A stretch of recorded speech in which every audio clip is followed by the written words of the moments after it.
Hello guys, vegetable burger చేసుకుందామా? ఈ కాలం పిల్లలకి వర్షాకాలం అయితే చాలు పిజ్జాలు బర్గర్లు అడుగుతున్నారు. అదే మన టైం అయితే అవును, అసలు వర్షం అంటే నీటి ముల్లై నన్ను గిల్లి వెళ్ళిపోకి మల్లివాన జంట నల్లి అందమల్లి ఉండిపోవే వెండివాన వస్తానంటే నేనొద్దంటానా. సరే, ఇంక మనం రెసిపీలోకి వెళ్ళిపోదామా? బర్గర్ మధ్యలో పెట్టే వెజ్ ప్యాటీ కోసం నేను శనగలతో చేస్తున్నాను. శనగలను ముందు రోజు రాత్రి కానీ కనీసం ఒక 6 గంటలు కానీ నానబెట్టుకోవాలి. అందులో ఉన్న వాటర్ అంతా తీసేసి మిక్సీ జార్లోకి వేసుకోవాలి. ఒక ఉల్లిపాయను కట్ చేసి వేసుకోవాలి. కొంచెం కొత్తిమీర, అంగుళం సైజ్ అంత అల్లం ముక్కలు, 5-6 పొట్టు తీసిన వెల్లుల్లిపాయ రెబ్బలు, 4 పచ్చిమిరపకాయ ముక్కలు, రుచికి సరిపడా ఉప్పు, పావు స్పూన్ కారం, చిటికెడంత మిరియాల పొడి, ఇండియన్ బర్గర్ కాబట్టి చిటికెడంత పసుపు, అర స్పూన్ అంత మిరియాల పొడి, కొంచెం నీళ్లు వేసుకొని గట్టిగా రుబ్బుకోవాలి. కొంచెం కచ్చాబచ్చాగా ఉండాలి, మరీ మెత్తగా పేస్ట్ అయిపోకూడదు. ఇందులో ఆకన్న జీలకర్ర పొడేసి మొత్తం మిక్స్ చేసుకోవాలి.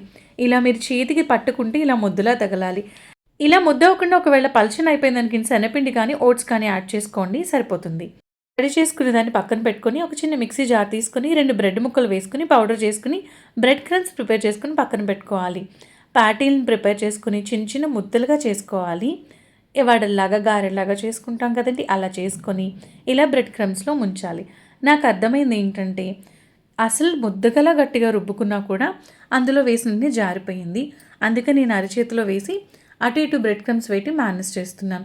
మీరైతే మిక్సీ పట్టుకున్నప్పుడే ఒక అర స్పూన్ అంతా ఓట్స్ పౌడర్ కానీ శనగపిండి కానీ వేసుకుని గట్టిలా ముద్ద చేసుకోండి.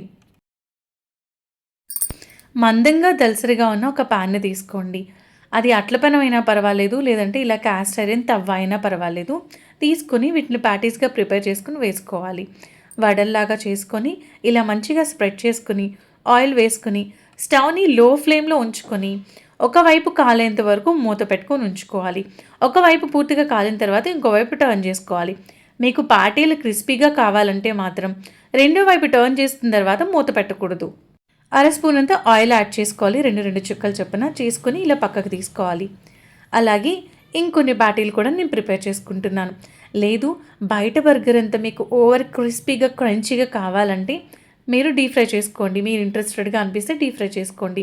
నాకు డీప్ ఫ్రై ఎందుకు, ఇలా షాలో ఫ్రై చాలా టేస్టీగా బాగా అనిపించాయి. అండ్ మోరోవర్ హెల్దీ కూడా అనిపించింది పిల్లలకి. అందుకే ఇలా ప్రిపేర్ చేశాను. ప్యాటీస్ని దగ్గరుండి ఇలా టర్న్ చేసుకోండి. ఒకటి నాదైతే గోల్డెన్ కలర్ మంచి కలర్ వచ్చింది. రెడీ చేసుకున్న ప్యాటీల్ని ప్లేట్లో విడివిడిగా ఉంచుకోండి. ఒకదాని మీద ఒకటి వేస్తే క్రిస్పీనెస్ తగ్గిపోతాయి. మైనీస్ లేదా సాస్ కోసం మిక్సీ జార్ తీసుకొని 7 లేదా 8 జీడిపప్పు పలుకులు, 5-6 వెల్లుల్లిపాయల రెబ్బలు పొట్టి తీసినవి, 100 గ్రాముల పన్నీర్, రుచికి సరిపడా ఉప్పు, అర స్పూన్ మిరియాల పొడి వేసుకుని కొంచెం కొంచెం నీళ్లు పోసుకుంటూ థిక్గా మిక్స్ చేసుకోవాలి. ఒక్కసారి ఎక్కువ నీళ్లు పోస్తే కనుక పల్చగా అయిపోతుంది. ఈ వైట్ సాస్ లేదా వెజ్ మైనీస్ అనేది థిక్గా ఉంటుంది, చాలా బాగుంటుంది. పిల్లలు కూడా చాలా ఇష్టంగా తింటారు. ఇవి రెడీమేడ్ బన్స్ తెప్పించానండి, బ్లింక్లిట్తో ఉన్నాయి. లేదంటే మీరు కావాలనుకుంటే విజేత ఏ సూపర్ మార్కెట్స్లో అయినా సరే బన్స్ దొరుకుతున్నాయి. మైదా లేకుండా దొరుకుతున్నాయి. ఇవైతే మైదా లేకుండా ఉంది.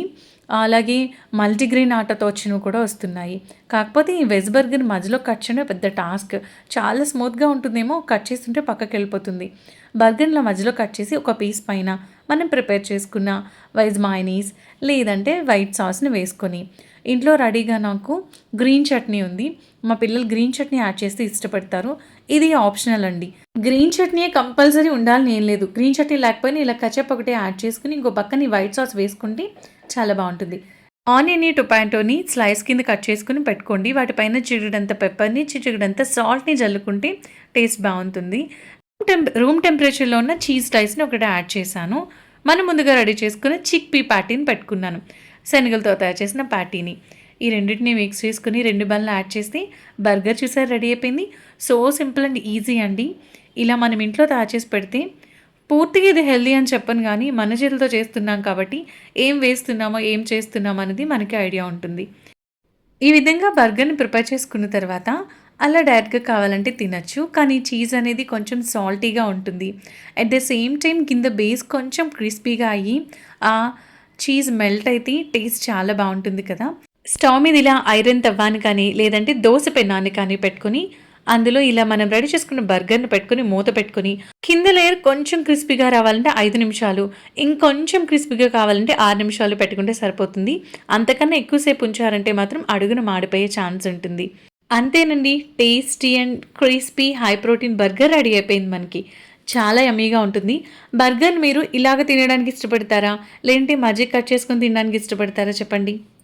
మన ఛానల్‌లో మీకు వీడియోస్ నచ్చుతున్నట్లయితే, కొంచెమైనా మీరు ఎంజాయ్ చేయగలుగుతున్నారు, అలాగే మన ఛానల్ నుంచి కొంచెమైనా ఇన్ఫర్మేషన్ అందుతుంది అనిపిస్తే, ఖచ్చితంగా ప్లీజ్ సబ్స్క్రైబ్ చేసుకోండి. బర్గర్ చూసారా? ఎంత క్రిస్పీగా కనిపిస్తుందో చూడటానికి, తినడానికి కూడా అంతే చాలా టేస్టీగా ఉంది. మీకు వీడియో నచ్చితే తప్పకుండా ఒకసారి ట్రై చేసి చూడండి. Thank you so much for watching అండి.